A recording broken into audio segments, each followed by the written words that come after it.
Happy lunchtime, everybody. Good, happy Thursday to you. And welcome to our fourth installment of 5 lessons that I learned from burnout in the pandemic 2020.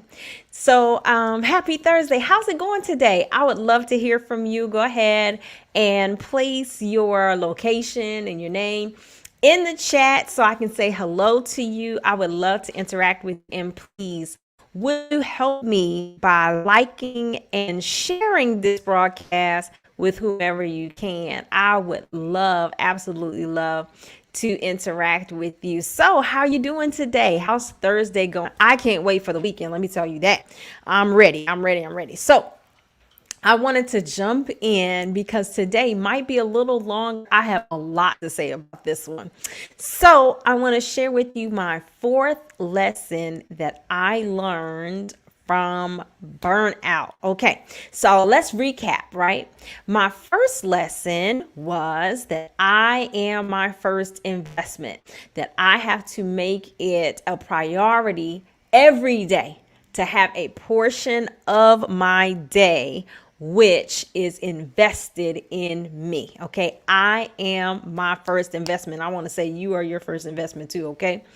Let's talk about our second lesson. My second lesson for this week was I must budget, which means that in the pandemic, I can't just do anything I want to do whenever, however, in whatever quantities, because I'm going to come out of the pandemic feeling horrible, looking horrible, and not really accomplishing what I want to accomplish. I have to set out intentional goals for what it is that I want to do and how I want it. So I must budget. Okay.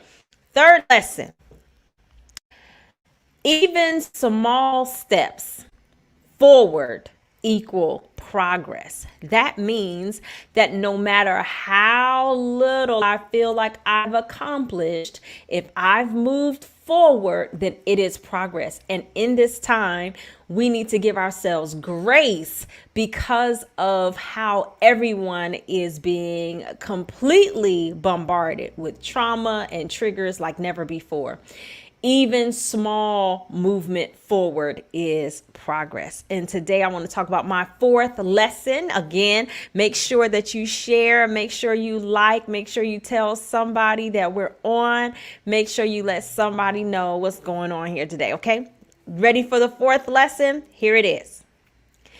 Discipline equals defense, and defense wins games. Ooh. That's tweetable. Discipline equals defense, and defense wins games. If you were around early 2000s, you saw a movie like I did called Love Basketball. And it's the story of a girl who is a basketball player in high school and then goes to college. And when she's a college player, she was a showy player. And so they talked about the fact that she was more so trying to do tricks when she was taking a shot versus really protecting her own goal. And so people were scoring on her. And so the coach yells out a statement that many people miss in that movie. She says, offense sells tickets, but defense wins games. Oh, and that thing stuck to me. You know, in a game, the offense is responsible for scoring. Okay. So if you have a good offense, then you can score a lot of points, but defense is responsible for keeping the opposing team from scoring on you. And listen, even if you score a lot of points offensively, if you're not protecting your goal defensively, then the other team can simply outscore you. Okay. So it's important not only to make sure that you score, but it is also important to ensure that your opponent is unable to score. So winning is not just being able to, get a big score on the other side, but it's also keeping the other team from scoring. And I realized that in life, we have the same task. It's not just having accomplishments, it's not just doing things, it's also having a protective mechanism to keep life from scoring on you. What I mean, there are ways that we can be educated and we can look good, but life scores on us. So our relationships are horrible. Our body, our shape, our health is terrible. I mean, have you ever encountered a person who has actually made a lot of money, but their health is terrible? You know, a person who has made a lot of money, but they can't keep a wife or a husband. A person who has made a lot of money, who has actually advanced themselves in their career, but they are in their personal life, their credit is terrible. They can't keep a savings account. They're always broke. I mean, these things happen when we are more concerned about offense than defense. And what happens for us, and the secret, the remedy is discipline. Okay. So discipline is defined as the act of training to act in accordance with rules. Discipline, training to act in accordance with rules. It was difficult to get to this definition because most definitions of discipline also include the punishment that comes along with not acting in accordance with rules. And I realized today that punishment element there has created a lot of challenges for many of us. And that punishment, that sting that has come with not keeping rules has been an impediment. It's been an obstacle for us. I want to talk about that a little bit more, but let's look at discipline. Discipline is training to act in accordance with rules. Defense is defined as resistance against attack or protection. Okay. So I'm saying here today that discipline equals the protection that we can put in place in our life against attack and against the opposition in our lives. Okay. So here it is. Many of us reject discipline or being regimented because of our upbringing. I was a person who was raised in a home that could be really strict. And I found myself as an adult, when I got out of my parents' house, I started to make decisions because I was grown and because I could. So whenever I would make a decision, if it felt like a decision that someone else would challenge, a decision that someone else might say was not a good decision, my retort was, I'm grown. I can do what I want to do. And because of that simple mindset, I made a lot of decisions that wound up being very detrimental to my life, but I had the right to because I was grown. But I had the right to because I paid my own bills. I had the right to because I lived in my own home. I realized that I rejected the very protection that was put in place for me to be able to safeguard the things I was working so hard for. So in my relationships, let me just be honest, dating people who on paper were terrible picks to date, but I was grown. I could do what I want to do, right? Or eating at times where nobody should eat. But I'm grown and I bought the food. It's my groceries. I can do what I want to do, right? We find ourselves making these decisions and saying, I'm going to do this because I can. I'm going to do this because I'm grown. But really, we are rejecting the safeguards that are in place to help us to actually move forward. So I realized that push inside of us, that drive that keeps us from being able to be regimented, the drive that makes us do things in a way that we know we will pay for at some point in time is symptomatic, right? This inability or refusal to abide by rules or routine is potentially a symptom of a spirit of rebellion. Oh, I don't hear nobody in here today. It is symptomatic of rebellion. And what can happen is we find ourselves hoarding resentment. We find ourselves hoarding bitterness because of how we were treated as children or in places where we felt vulnerable, or we were never taught to bridle our desires and to operate by rules, and it creates room for a spirit of rebellion. And let me share with you today, and I know my audience is not completely Christian. I want to just share with you from a Christian perspective that there are times where your inability to abide by rules or to abide by strict regimen is not you. It is a spirit that has been allowed to operate in your life. It is not you necessarily saying, I'm going to eat a whole bag of cookies. There is a spirit that has been given access to you that will actually make those decisions through you. So this is the thing, right? We can see in some moments where we might have a spirit of rebellion or this spirit that is sabotaging us when we actually want to do right, but we cannot feel or we cannot tag into or we cannot hold on to or somehow grasp the ability to enact what it is we want to do. Like there are some of us who want to operate differently in our relationships, but there is something that rises up in us and takes us in a different direction. I mean, have you been there before? You genuinely want to do this thing, but there's something in you that is driving you to the other side. And I want to suggest here today that that thing may be a spirit of rebellion. Rebellion can mask itself as advocacy or self-expression.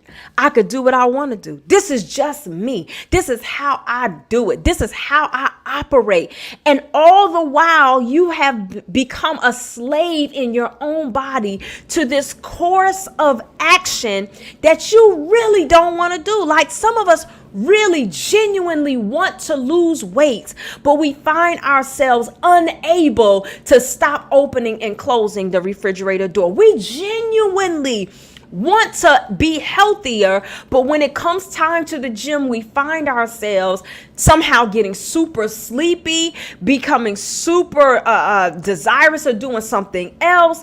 And I believe that there are times where we have allowed or given access to a spirit that has caused us not to win, not to do what we said we want to do, So I realize here that this rebellion can mask itself in me advocating for myself. Y'all just not going to tell me what to do. I'm grown. I could do what I want to do. And some of us, wind up kind of pressing ourselves into behavior patterns that we don't even really like about ourselves, for the simple reason that nobody else spoke out for us. And so now we're going to speak out for ourselves. We find ourselves going in the wrong course. Taking the wrong direction simply to prove that we have a voice in our lives. But this is sabotaging behavior and not actually getting what we want, which is not only to be able to speak for ourselves,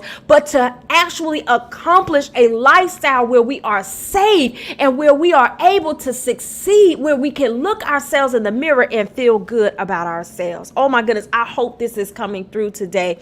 Let me know if it makes sense in the comments. So here it is. This identifying principle is very important. If you find yourself being or trapped in your own body, when you find yourself looking at decisions and saying, I really want to do that, but day after day, you just cannot get it done, that is probably a spirit of rebellion and needs to be removed with prayer and fasting. It is something that we have to deal with spiritually. So watch this. The rebellion, which began as a defense against inappropriate behavior, it now undermines our attempts to live the lives that we actually desire. I remember seeing a couple of people on my 600-pound life, and they started to say how they went through a very terrible situation and the only thing they had control over was food. And so they just started eating, and it turned into this situation where now they become a slave in their house. They are confined to their homes, unable to even walk on their own legs because of what it is they dialed into to feel powerful. And I believe that rebellion does the same thing to us. We want to feel powerful, but we are actually taking power from ourselves in order to feel empowered. That's an issue that we need to deal with. And so here, I want to make sure that I stay within time if I can. Charles Duhigg, he has a book called The Power of Habit. If you have not read it, you must read it. It is based on his work to try to understand the mind's response to habitual behavior. And when he started to do experimentation on rats, he found that over time, when a mouse or a rat was completing a task that they had completed many times before, the first time they did the task, it required a great amount of mental strength. The second time, it also required a great amount. But as the rat continued to do that behavior, the amount of mental capacity that it took started to diminish to the point where a mouse could do something without using any brain power at all. This was the power of habit, that the brain could be trained in such a way that a behavior that is carried out over and over again now becomes a part of the person or the animal's brain in such a way that they are able to do it without even thinking. And I think that many of us find ourselves challenged with starting new habits because of the amount of mental power and energy and emotional fortitude that it takes in order to do that habit the first few times. I mean, you're not used to getting up and going to the gym. So the first couple of times you go and you're miserable because of how much energy it requires for you to get there. And so when you get home, you kind of slunk into the chair, and emotionally and mentally, you find yourself kind of thinking through whether or not you should do this again because it was a lot.